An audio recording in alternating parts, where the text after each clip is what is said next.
ఇక్కడ మనం ఏం చేస్తున్నాము, శతాసి ల్రి లుటోహో, అవునా?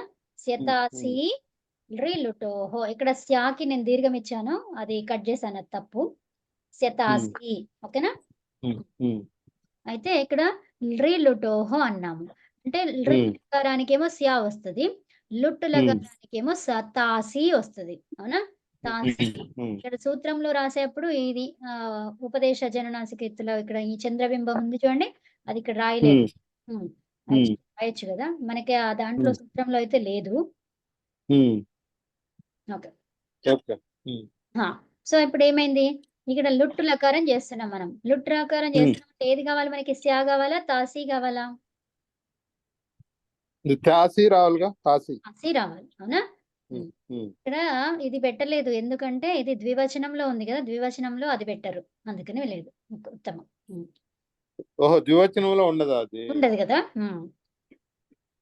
అది అంటే ద్వివచనంలో బహువచనంలో ఉండదు, ఏకవచనంలోనే ఉంటుంది అనమాట.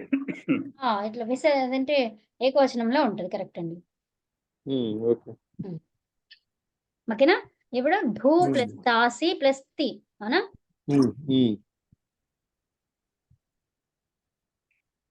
ఓకే. సో ఢూ ప్లస్ తాసి ప్లస్ ఏమొచ్చింది మనకి? ఇప్పుడు తాసి వచ్చింది, రాసేసారు కదా.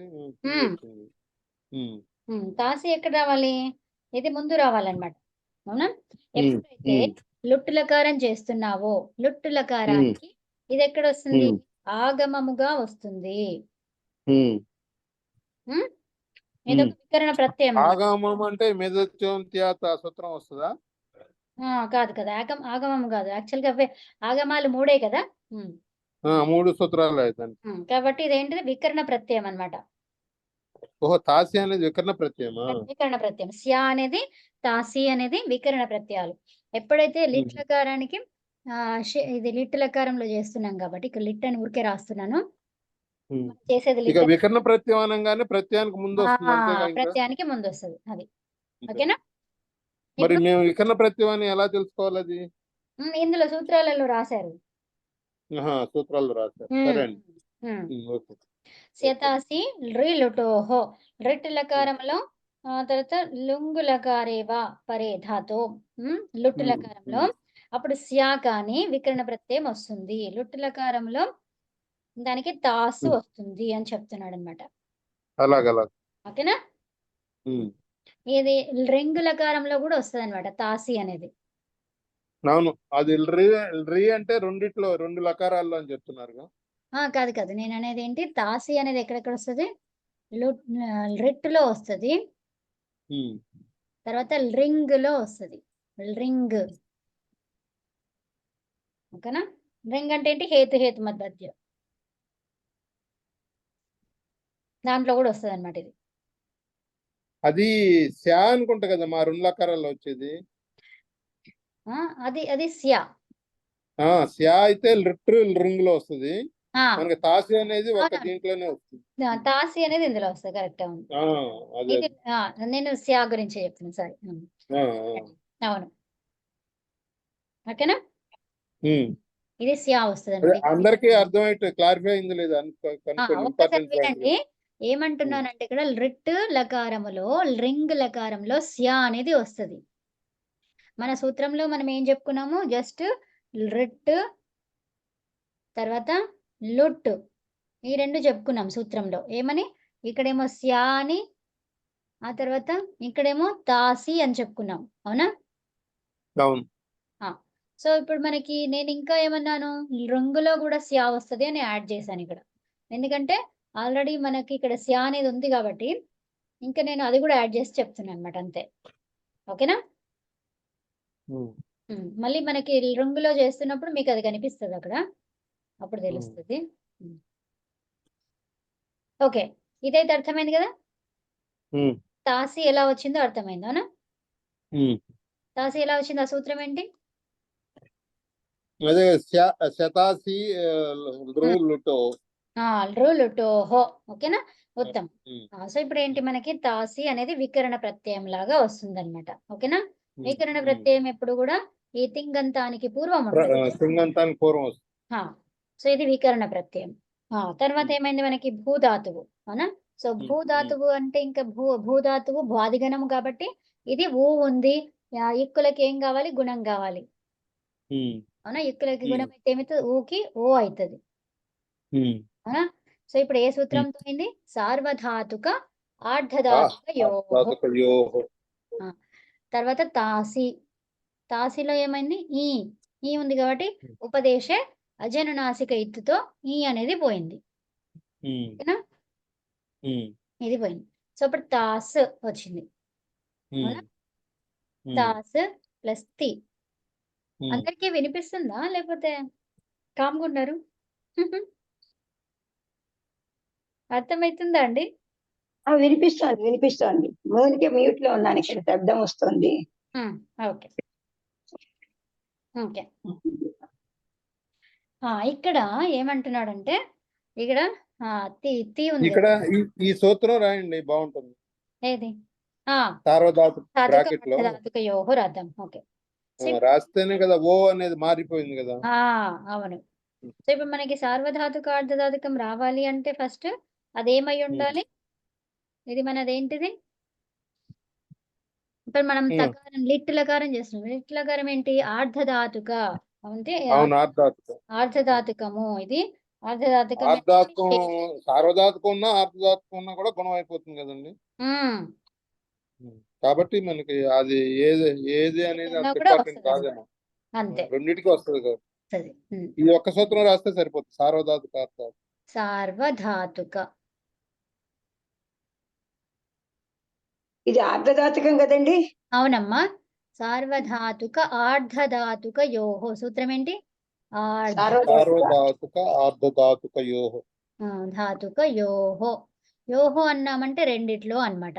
ఈ రెండిట్లో కూడా ఏమైతుంది? గుణం అవుతుంది. సార్వధాతుక అర్ధధాతుక యోహో అంటే ఏం అర్థం కాదు. ఆ రెండిట్లో ఏంటి క్రియ ఏంటి మరి? అంటే గుణ. సో అదేంటిది? అనువృత్తి. గుణం అనేది అనువృత్తి. అది చూసుకోవాలి. దానికి ఇవి ఉంటే ఏమంటున్నాడు అని అంటే ఇప్పుడు అనువృత్తి చూస్తే తెలుస్తుంది అనమాట. అది అనువృత్తిలో ఏమంటాడు? గుణః, గుణము. ఇక్కులకి గుణం. మరి గుణం ఎక్కడ కావాలి అంటే ఇకః. అవునా? సో ఇక్కడ ఇక్కు వర్ణం ఏంటి? ఊ అనేది ఓగా మారింది. ఓకేనా? సో ఇప్పుడు ఏమైంది? ఓ తర్వాత ఏముంది? ఇక్కడ తాస్ ఉంది. అవునా? తాస్ ఉంది. ఈ తాస్ అనేది ఏంటిది మరి? ఆర్ధధాతుక సార్వధాతుక ఆర్ధధాతుకం అన్నాము. మరి ఇందులో ఇదేంటి? లిట్ లకారము ఆర్ధధాతుకము. ఆర్ధధాతుకం అంటే ఏమొస్తుంది? ఆర్ధధాతుక సేడవలాదేహే వస్తుందిగా. అంటే ఏంటి? ఇట్టు ఆగమంగా రావాలి. ఇక్కడ తా ఉందా? ప్రత్యయ అంటే ఇది ఉంది కదా. వికరణ ప్రత్యయం ఉంది కదండి. సో అది భో అనేది ధాతువు. ఇక్కడ తా అనేది ఏంటి? వికరణ ప్రత్యయము. ఆ వికరణ ప్రత్యయం దేంతో స్టార్ట్ అయింది? వల్లి ప్రత్యాహారంతో స్టార్ట్ అయింది. అవునా? కాబట్టి ఆర్ధధాతుకం ఇది. ఆర్ధధాతుకం కాబట్టి మనకేం కావాలి? ఆర్ధధాతుక సేడు బలాదేహే.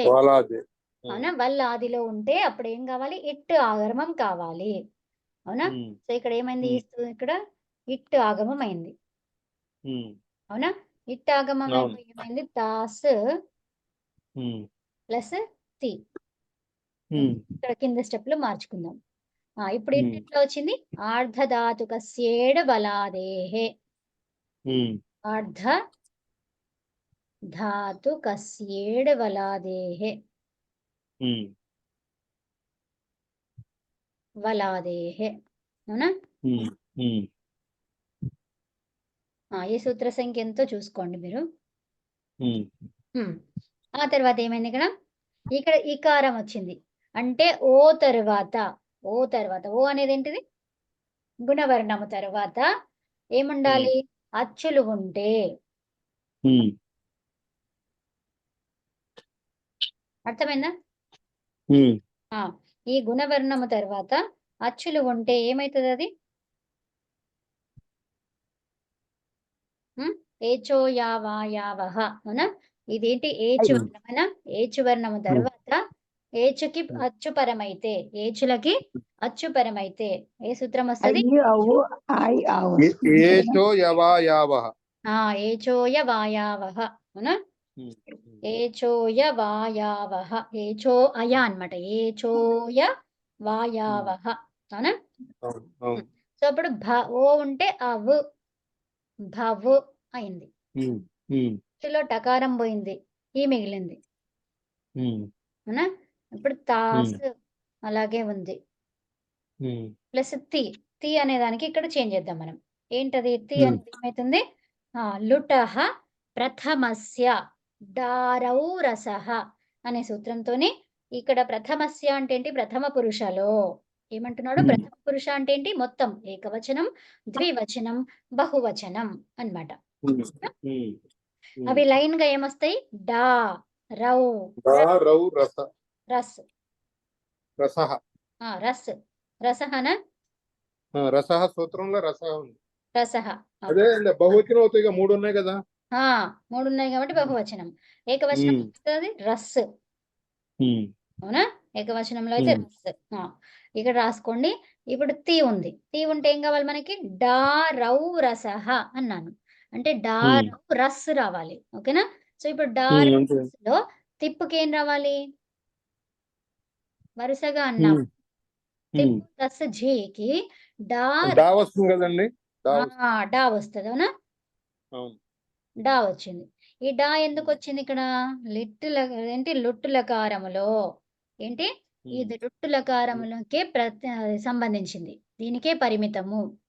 లుటః లుటః ప్రథమస్య డారౌ రసః. లుటః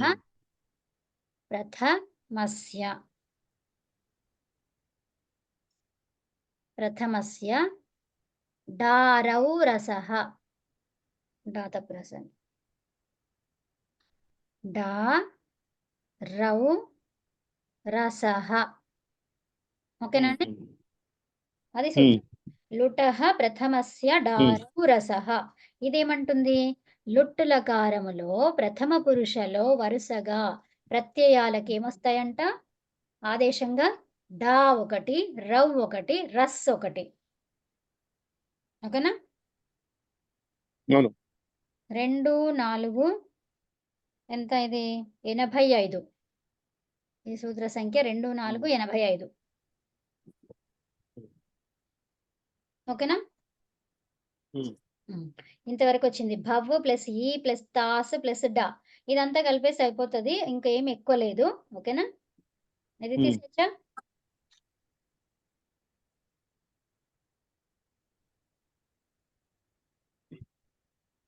తీసేయచ్చా అండి? ఓకే. సో ఏమైంది? అది భవ్. తర్వాత ఈ వచ్చింది, ఇట్టులో నుంచి ఈ. ఆ తర్వాత ఏముందండి? తాస్. తాస్ ఎలా వచ్చింది చెప్తారు ఒకసారి? అదే ఇందాక మనకి తాసి వచ్చింది కదండి. శతాసి అవునా. శతాసి దాంట్లో తర్వాత తి, తి ప్లేస్ లో ఏమొచ్చింది? డా డారౌ రసః. డారౌ రసః అనే సూత్రంతోనే డా వచ్చింది అనమాట తి స్థానంలో. ఓకేనా. తి స్థానంలో డా వచ్చింది. డారౌ రసః అనే సూత్రంతో. ఓకే. ఇప్పుడు ఏమైంది మరి? భవ్ ప్లస్ ఈ తాసులో ఏమైంది? ఇక్కడ తాసులో ఏమంటున్నాడు? తాసులో టేహే అనే సూత్రంతోని టేహే భవ్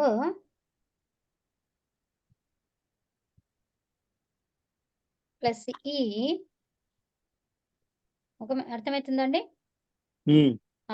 సో భవ్ ప్లస్ ఈ ప్లస్ తర్వాత ఏంటి ఇక్కడ? టేహే అనే సూత్రం. టేహే ఏం చెప్తుందంటే ఏమంటుంది? అది భసంజకాత్ పరః గిత్ ప్రత్యయ ఆగచ్చతి. గిత్ ప్రత్యయం అని దేన్నంటాము? గిత్తులని దేన్నంటాము? గిత్ అంటే ఇది కవర్గంలో అనునాసికం ఇత్ అయితే కదా. సంజ అంతా కూడా గిత్తులాగా పనిచేస్తుంది అనమాట ఇక్కడ. అర్థమైందండి? భాసంజ అంటే ఏంటి ఇక్కడ? మరి భాసంజ అంటే ఏంటి? భా ఉమ్, భా ఆ, ఉమ్, బసంజ్ఞ బసంజ్ఞ అడుగుతున్నారా మీరు?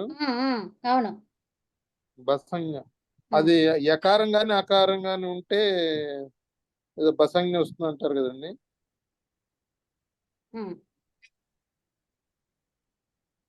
ఇక్కడ ఉంది మరి, ఎక్కడుంది అది భసంజ? ఇప్పుడు తాలో ఆకారం దగ్గర తా దీర్ఘం ఉంది అదా? యచిభం, అవునా? యచిభం, యచిభం యచిభం, యచిభం ఆ, యచిభం సూత్రం. యచిభం. భాసంజ అని అంటే యచిభం అనమాట. సో యచిభం అంటే ఏంటి? యచ్. యచ్ అంటే ఏమొస్తుంది? యచ్. ఇక్కడ చూడండి, కనిపిస్తుందా? ఇది ఇందులో చూడండి. యా యా ఎక్కడుంది? ఇది యకారం ఎక్కడుంది? ఇక్కడ. అదే హయవరట్లోనేగా యకారం ఉండేది. హయవరటలో యకారం ఉంది. మరి చ అంటే మనకి పైన ఉంది అది, అవునా? చ అనేది పైన ఉంది కదండి, అయ్యవుతులో ఉంది అది. అది కాదు అనుకుంటా కదా. అది కాదు. అదేంటి? అసవర్ణ నామ స్థాన సంజకే, అవునా? యకారాది, యకారములో ఉండాలి, ఆదిలో ఉండాలి. యకారాదౌ అజాదౌ, అచ్ ఆదిలో. యకారాది అచ్, యకారం ఆదిలో ఉండాలి, అచ్చు ఆదిలో ఉండాలి, లేదా స్వాది ప్రత్యయము పరే ప్రకృతే భసంజాః భవతి. యథా శశిన్, శశిన్ ప్లస్ షస్.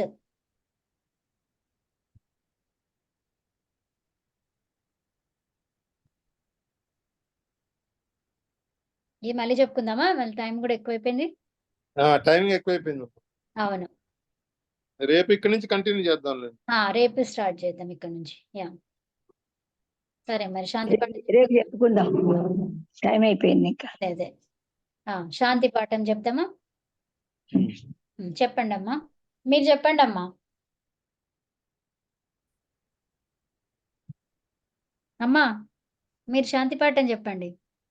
ఏంటి శ్లోకం మొదలు పెట్టండి, చెప్పేస్తాను. అదే మీరు అదే త్రిమూర్తులు, ముగ్గురు మూర్తుల గురించి. ఓం నమో పాణిని కాత్యాయని శ్రీ పతంజలిభ్యో శబ్ద విద్యా సంప్రదాయ ప్రవక్తకేభ్యో వంశ ఋషిభ్యో మహద్భ్యో మునిభ్యో గురుభ్యః. ఓం శాంతి శాంతి శాంతి. నమస్తే అమ్మ, ధన్యవాదం అండి. ధన్యవాదాలండి. ఓకే అమ్మా, టైం అయిపోయింది. ఓకే, సో ఏంటి? అచిరాదష్టాధ్యాయి అధ్యయన ప్రాప్తిరస్తు. నిన్న మీరు ఆశీర్వదించారు కాబట్టి ఇవాళ మంచి ఆహారం మాకు దొరికిపోయింది. ఇవాళే వచ్చి దాని ఫలం ఇవాళే వచ్చేసింది. తదాస్తు.